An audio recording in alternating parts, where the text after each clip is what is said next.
Introducing Carvana Value Tracker, where you can track your car's value over time and learn what's driving it. It might make you excited. Whoa, didn't know my car was valued this high. It might make you nervous. Uh-oh, market's flooded. My car's value just dipped 2.3%. It might make you optimistic. Our low mileage is paying off. Our value's up. And it might make you realistic. Car prices haven't gone up in a couple weeks. Maybe it's time to sell. But it will definitely make you an expert on your car's value. Carvana Value Tracker. Visit Carvana.com to start tracking your car's value today. Well. Shopping for a car? Yep, Carvana made financing a car as smooth as can be. Oh, yeah? I got pre-qualified instantly and had real terms personalized just for me. Doesn't get much smoother than that. Well, I got to browse thousands of car options on Carvana, all within my budget. Doesn't get much smoother than that. It does. I actually wanted a car that seemed out of my range, but I was able to add a cosigner and found my dream car. It doesn't get much... Oh, it gets smoother. It's getting delivered tomorrow. Visit Carvana.com or download the app to get pre-qualified today.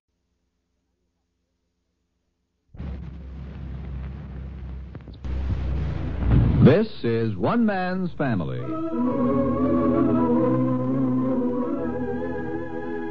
One Man's Family is dedicated to the mothers and fathers of the younger generation and to their bewildering offspring. Today transcribed, we present Chapter 12, Book 72, entitled A Touch of Christmas Spirit. Early on this December day, a pelting rain washed the air and swept the streets and waterfront of San Francisco. And now, in the afternoon, from the hills of Seacliff, through bright winter sunshine, you can see the green of distant countryside, and, sharply outlined above the water, the graceful span of the Golden Gate Bridge. There is the faint fragrance of wood smoke in the air, for this is the season for hearth fires and pungent eucalyptus wood. The holiday season in California is like the Christmas season everywhere. Houses snug against the chill of wintry weather, and an air of expectancy about the land. In the cozy library in the family home in Seacliff, Mother Barbara is having a heart-to-heart talk with Clifford. Christmas means so much to your father, Clifford. When he comes back from his walk, why don't you sit down and talk with him for a little while and make up? Mom, make up? What do you mean? We're getting along fine. You're formal, Clifford. Huh? Clifford, you're formal with each other. Now, you know you are. He hasn't forgotten that fuss you had about Paul, and you haven't either. Why don't you just pretend it didn't happen? He's beginning to feel the Christmas spirit, I think. He's humming Christmas songs under his breath. Well, I don't know what more I can do, Mom. Well, you can talk Christmas with him. He loves to just sit and talk about Christmas. Listen. Henry! Yes, Fanny. Have you looked out at this wintry day? It's a beautiful, sparkling afternoon. There's a nice fire here in the library, too. Come on in. You see, he's just as happy as he can be. Now, don't spoil it and act so formal with him. Yeah, I know, Mom. I've been trying. Just forget you had a fuss. Just erase it. Oh, hi, Dad. Yes, Clifford. Fanny, I tell you, there's no season like it. When I came along the street just now, the fragrance of wood smoke and the crisp wintry air, why, real Christmas weather. Doesn't that fire smell good? It's nice and warm here. There's nothing like the smell of a good, crackling eucalyptus fire. Well, did you have a nice walk, Dad? Yes. I saw Margaret and Penelope and Shirna, and every one of them had that special, bright, expectant look you see on children's faces at this time of the year. They're counting the days now, you know. They were roller skating to a little chant, 9 more days, Saturday, Sunday, 9 more days. Why don't you and Clifford both sit down here, and I'll bring a plate of Christmas cookies and some tea. Oh, not tea, Fanny. I'll tell you what I'd like. Milk, Crisp Christmas cookies and a glass of milk. Eh, Clifford? Well, I'm not very hungry, thanks. We just had lunch, Dad. But I've been walking. You bring it in, Fanny. He won't be able to resist Christmas cookies when he sees them.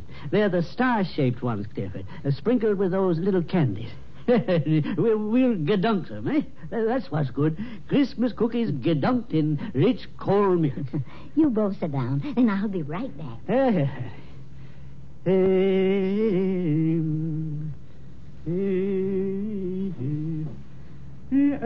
Notice the bridge out there, Clifford. Why, it's so clear this afternoon you can almost see the nuts and bolts in it. Yeah, Dad, it sure stands out, doesn't it? Yes. It was the rain this morning. Washed everything. It's really beautiful, yeah. Yes, indeed. Where did you go on your walk? Oh, I drove down, walked along the waterfront. Paul been home? Yeah, he had lunch at the airport and just came home to change his clothes. Going shopping with Christine Abbott this afternoon. He be home for dinner, did he say? I don't think so, Dad. Dinner with Mrs. Abbott again? That's right. Yes. I understand we're going to telephone Nicholas in London on Christmas Day. Yeah, I thought he's got the number where he'll be. I used to think when I was reading so much Dickens, I'd like to be in London some Christmas with the Christmas carolers and the English puddings and the big old fireplaces. But now I know that never in my life do I want to be anywhere but right here at Christmas, Clifford. Do you realize that parts of California are like the land of the Nativity, my boy? Huh? Yes, and we, of all people in America, could truly celebrate Christmas with the same sort of plants and flowers for decorations that might be used in Bethlehem. Yes. Oh, family, come in. We're having a fine Christmassy talk. Oh, here, Mom, let me help. Oh, hey, a pitcher of milk. Why the extra glasses? I saw Hazel heading this way, and Claudia may drop in. Here. Thank you, Clifford. There. Now, put it right there. Look at those Christmas cookies, eh? There's a nice tradition, I think. The Christmas cookies. They taste better than ever at this season. Hazel stopped to talk to Nicolette, I think. But she'll be along. There, Henry. Thank you, Eddie. Clifford, go on. Fanny, pour another glass. He'll join me. I remember when Paul used to be around home more. Now, Henry. Yes. I was merely going to say that he used to like that as much as I do. Hello, what's happening? Oh, hi, Hazel. Come and see. Hello, Hazel. Oh, Mother. Why, Father, shame on you. I won't let the children do that. Cliff? Hi. You won't let the children dunk cookies? Oh, I'll have to have a talk with your children on Christmas morning, Hazel.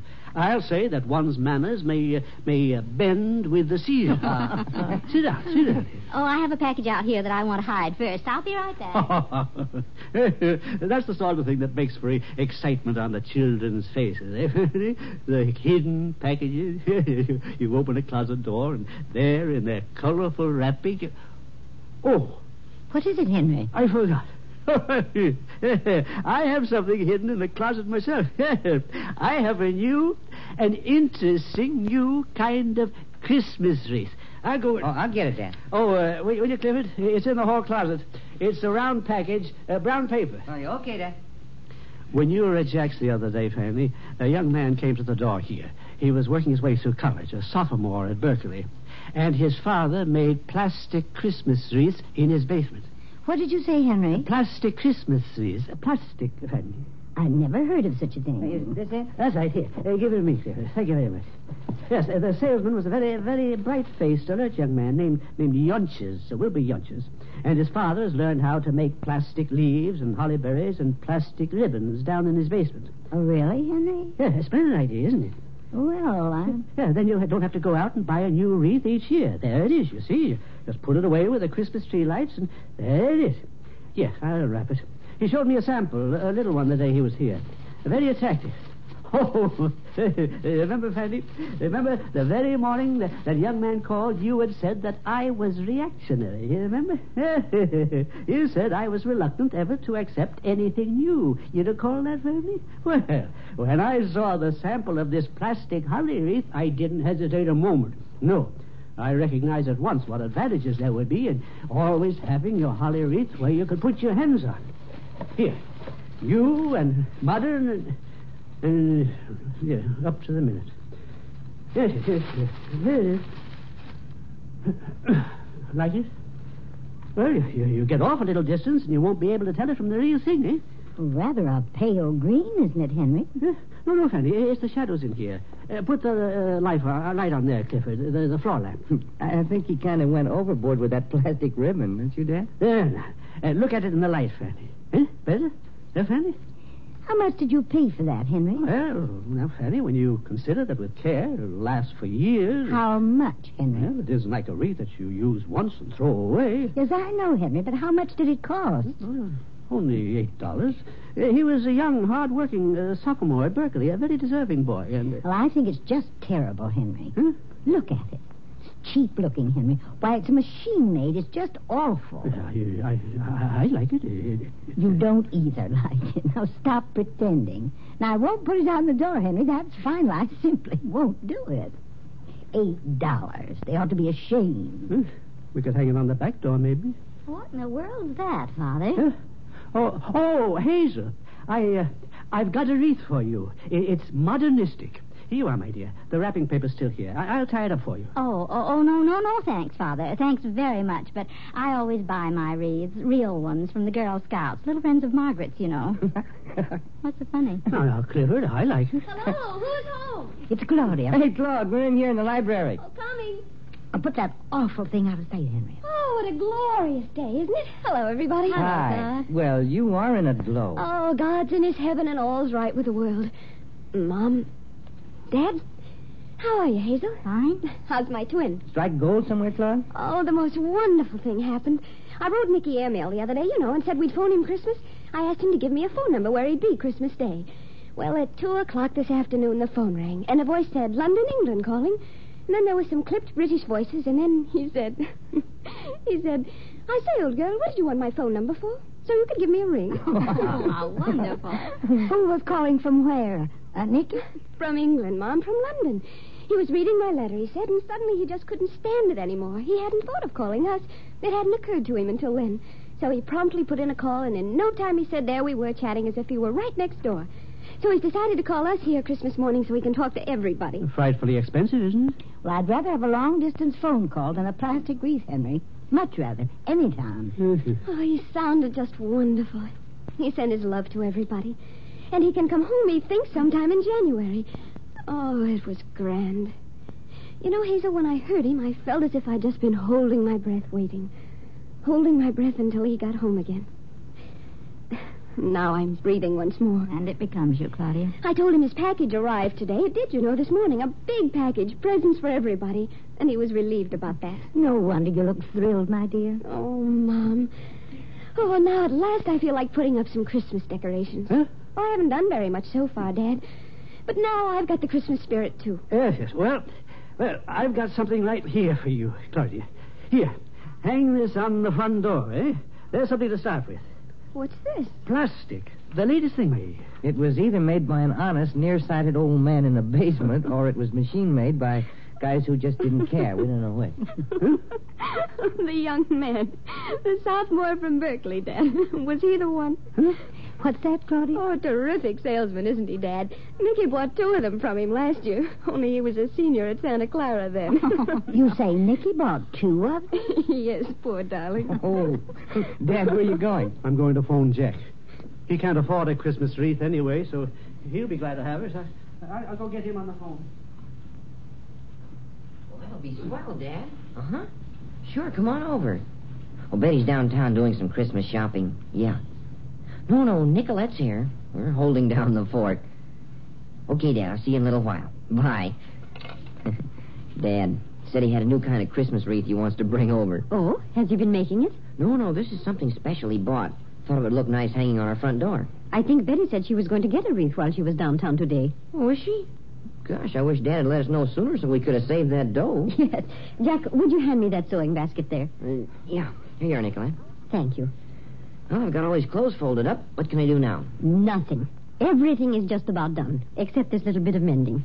And I don't think you would be very good at doing that. I don't know. I've learned to do about everything else. Probably only a question of time before I'll be doing mending. Oh, Jack. What's so funny? I can wash, I can iron, cook a little, scrub, and how? Make beds. In fact, I think I can qualify as an expert housewife, Nicolette. Yes, I think you could. It is pretty hard to have the responsibility of 6 small children, isn't it? Oh, I was only kidding. Gosh, you're the one who takes over most of the burden. I don't know what Betty and I would do if it weren't for you, Nicolette. We thank our lucky stars every night that you're with us. And I thank mine that I'm with you. So? Oh, I know you don't want me to keep talking about it, but gosh, Nicolette, we do feel kind of guilty sometimes the way you work around now, here. Jack, I won't listen to that silly talk. If you had... Okay, now, just let me say one thing more, and then I'll drop it. And what is that? Well, Betty and I want you to know that we've felt that lately because of what's been happening, you might like to leave, and you won't because of us. What I'm getting at is we want you to feel free to do just as you please, to do whatever will make you happy, see? And what has been happening lately that I might want to leave? Well, maybe it's all my imagination. You mean because of Paul? Is that it? Well, yeah. I don't know quite how to say this, but we think Paul is crazy to pass up a wonderful girl like you. Jack, listen to me. I know exactly where I stand with Paul. We understand each other perfectly. We have for a long time. I have a deep, warm feeling for him that I shall never lose. We have a friendship which I will always cherish. But it does not go beyond that, for either of us. So, if Paul is finding happiness with...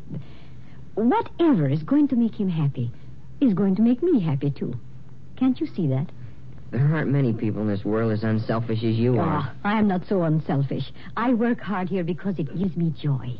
And look what I get in return. I have a home, something I never had in all my life. I have your and Betty's children who adore me, who give me such love and affection as I never experienced.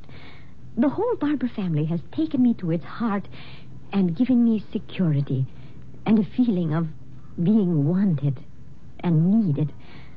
All of these are precious to me, Jack. They have repaid me 1,000 times over for the little efforts I have made here in your home. Oh, I can see what you mean, all right, but I can't help... Oh, that must be Dad. Dad? Yes. Nicolette and I are in here. Yeah, get some of these wraps off. Yeah, done up like a mummy. Done up like a mummy, did he say? Yes. Yeah, got enough clothes on for an Arctic expedition. Fanny insists on my putting on more wraps and mufflers. Oh, how are you, Nicolette, mate? Oh, I'm just fine, Father Barber, thank you. Yes, occupied as usual. Sit down, Dad. Yeah. You said Betty was out shopping, eh? Yeah, not many days before Christmas now. I told her I'd help Nicolette around home this afternoon if she'd take care of that end of it. I don't want any part of that crush.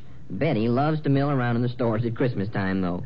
Can't understand how anyone would like all that confusion being pushed and shoved about. Oh, there's an excitement about it, Father Barber. Everything is so gay and cheerful. It's been my observation that everybody looks pretty harassed about this time of year when you go into a store. Yeah, even Santa Claus. Everybody in a hurry, clerks impatient, women walking up and down aisles, picking things up and dropping them without even looking at them, just to add to the general confusion. Oh, where are all the children? Oh, speaking of confusion, huh? The triplets are sleeping, Father Barber. The others went out to play right after they had their lunch. And let's let well enough alone. Peace, it's wonderful. Say, where's that wreath you were going to bring over, Dan? Oh, yes. I left it there in the hall when I took off my coat. I'll get it. Wait, let me tell you about it first. It's a bit different than the ordinary run-of-the-mill sort of thing, you see. Modern. And very practical, too. Use it year after year, and always looks new. Just the sort of thing for a young family that has to watch expenses. How interesting. Where did you get that, Father Barber? Oh, you just wait, Nicolette. Wait till you see it. And they won't be common either. No, sir. Can't pick up one of these in the store. Well, I'm going to go get it. You got me curious, Dan. Right out here, huh? Yes, that's right by the hall chair, Jack. Is Mother Barber feeling well? Oh, well, it could be expected under the circumstances, I suppose. Well, I saw her yesterday. I thought she seemed fine. Oh, nothing that you can put your finger on. It's just that Paul is keeping us all in a state of apprehension, more or less, wondering just what he's up to is... The very name is repugnant. Knowing how I feel about you, I'm sure you can understand why. Where did Jack go? Jack? I'm coming. Yes, probably out there admiring the wreath. You find it? Yes, Dan. Of course, you must realize when you first see this decoration, Nicolette, this is different. It's, yes, there we are. What do you think of it, Jack?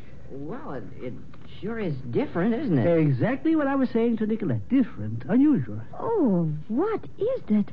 I mean, what is it made of, Father Barber? Plastic. Hand done, of course. Nice blending of modern science and handicraft. Well, Dad, Very reasonable, too, when you stop and think it'll last a lifetime. Oh, sure. But I just happened to think... I think I heard one of the triplets cry out, "Excuse me, I'll run up and see if they're all right." I didn't hear anything. I'll only be a second. Well, Jack, shall I help you? We can hang it on the door right now. Surprise Betty when she gets home. Well, that's what I was going to tell you, Dad. I just remembered that Betty is going to buy a wreath while she's downtown today. We won't be able to use two, so why don't you give this to somebody else? Yes. Well, I sure appreciate it, though. Did you buy it especially for us? If you did, we'll put it up and find another place for the one Betty gets. Oh, as a matter of fact, I bought it thinking your mother would like it. And didn't she? No, she didn't. You don't either, eh? Well, it's a little corny, if you don't mind my saying so. Something told me I'd been stuck after I bought it, but as your mother always says, I die hard. Yeah. Well, what do we do with it? Well, plastic burns nicely, doesn't it? Might make a nice blaze for our Christmas fire, eh?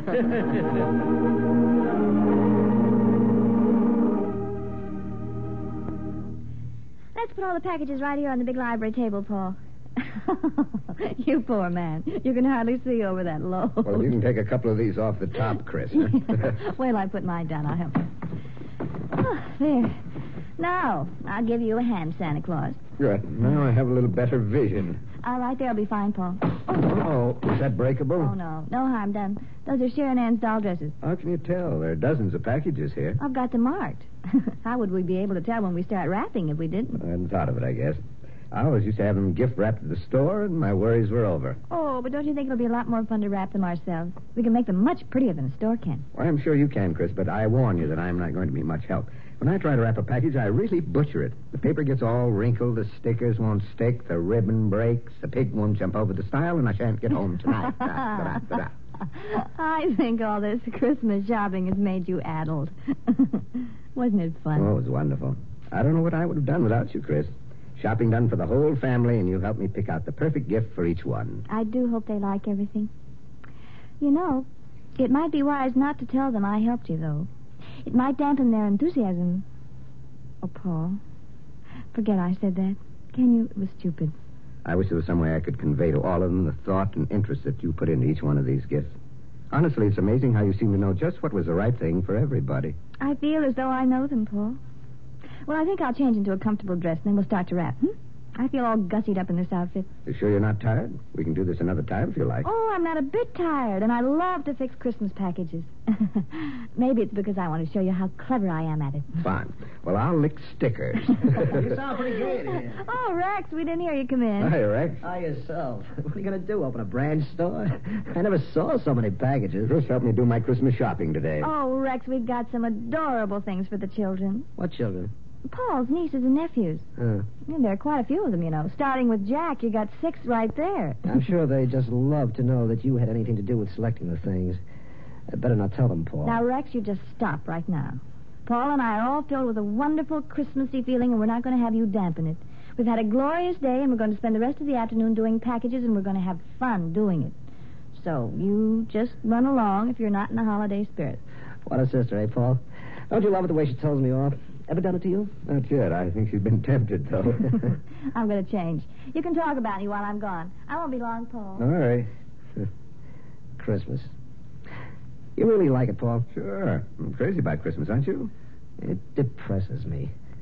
The whole holiday season depresses me. I feel as though I want to be off on a mountaintop, all alone until it's over. Why do you feel that way, do you suppose?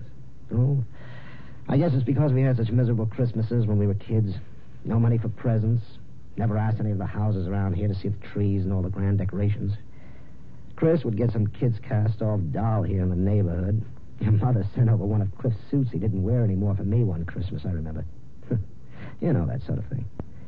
Gave me a feeling that the whole thing was a farce. That it was unfair for all the kids around Seacliff to have so much when, well, we didn't have anything. Made me bitter, and I've never been able to get over it, that's all. Doesn't seem to have made Chris bitter. Haven't I been telling you? That gal was something special. You don't need to tell me. I found it out for myself. I think you have. You know, if you hadn't liked Chris, I couldn't have gone on liking you, Paul. That's how crazy I am about my sister. You asked why she didn't become bitter. I wish I knew. I'd take the treatment. She has 10 times more reason to be bitter than I have. She not only had miserable Christmases as a kid, but you know how she spent most of her holidays all the time she was married to Stu Abbott? In hotel rooms, trying to sober him up enough to take a look at the pathetic little tree she'd gone out and bought. She's stuck with that rotter. Stuck with him even after she knew she didn't love him because she felt she might get him off that bottle some way, somehow. I tell you, Paul, I could kill anybody who would hurt that girl after what she's been through. I can understand how much you love her, Rex. Can you? Can you really, Paul? If Rex, I thought... you look much too serious for the Christmas season. We will dismiss you, Rexy, if you leaden up our party. Okay, teacher. He wasn't leadening things up, Chris. Huh? He was being very interesting. He was telling me what Christmas was like when you and he were kids. Oh, no. Rex, why do you have to go into that? You know, he loves to get way down in the depths and be tragic. Oh, come on, don't pout, Rex. And give me a kiss because I love you. Neurotic as you are. Okay, give me some paper. I'll even wrap presents. No, I don't trust you with that. That's only for an artist's hands. You can be a flunky with me. When my mouth gets dry, you can lick Christmas seals. We'll let Rex hold the knot with his finger while I tie the boxes, huh? You keep on like this and you'll lose me altogether. I'm no menial. I have me servants attend to those tasks, I'll have you know. Okay, Mr. Gotrocks. Just sit back while I get these packages sorted. Now, let's see. Oh, Paul, help me get the children's packages all in one pile, huh? Right. And here, Rex. Oh, look, I want you to see. Look at this paper I found to do up the young one's presents. Oh, wait till I open it. Isn't that adorable? Oh, I think the wrappings are more beautiful this year than I've ever seen them. Oh, Paul, where's all the ribbon we bought? Oh, here we are, right here in this bag. Oh. See how efficient I am, Rex? Isn't that amazing? No question about it. When do I get to lick? I feel out of things. Oh, the stickers don't come for a long time yet. But you're rusty. You better start getting in training. Have you warmed up yet? Don't worry about me, Coach. I'll be right in there pitching until the last whistle blows. You're both a little mad. You know that, don't you? You got those stacked, Paul? Yep, mission completed. All right. Now, let's start with Jack's children, shall we? Might as well go about it systematically. Okay, does it matter which one, or shall I just pick at random? All Let's see. Mary Lou, how's that? Fine, good. Now, you can be writing the card while I wrap. We make a production line out of this. All right, let's see. Cards. Where have the little cards gone? This guy's a nut, Chris. Is that what Christmas does? Here we are.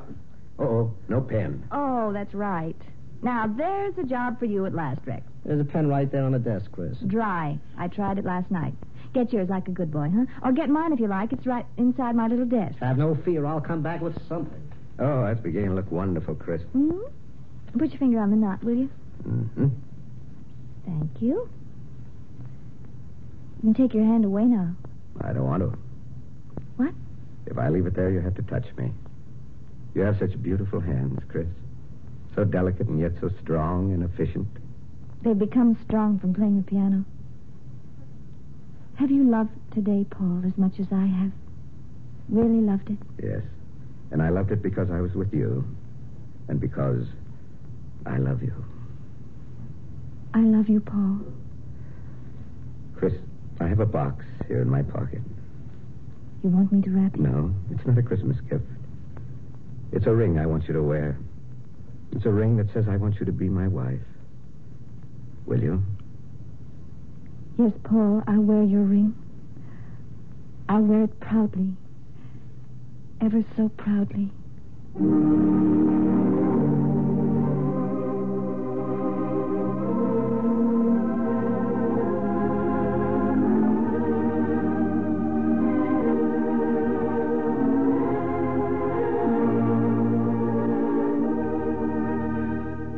You've just heard Chapter 12, Book 72 of One Man's Family.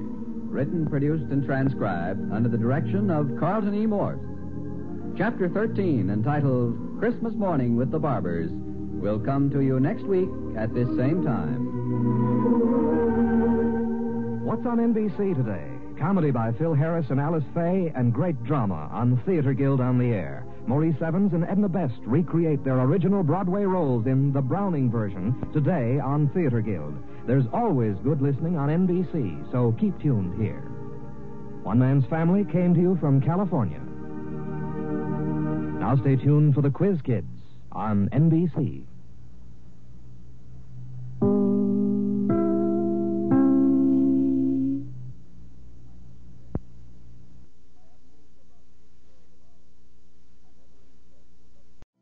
Attention car shoppers. Right now at South Carolina Federal Credit Union, you can get a new or used auto loan and pay nothing until 2024. And no payments for 90 days means nothing out of pocket going into the new year. Plus, we have flexible rates and terms, so you could make the best financial choice for you. Learn more at scfederal.org/auto loans. That's scfederal.org/auto loans. Certain restrictions apply. Existing South Carolina Federal Credit loans are excluded. Judy was boring. Hello. Then Judy discovered ChumbaCasino.com. It's my little escape. Now Judy's the life of the party. Oh, baby, mama's bringing home the bacon. Whoa, take it easy, Judy. The Chumba life is for everybody. So go to ChumbaCasino.com and play over 100 casino-style games. Join today and play for free for your chance to redeem some serious prizes. ChumbaCasino.com. No purchase necessary. Void where prohibited by law. 18+ terms and conditions apply. See website for details.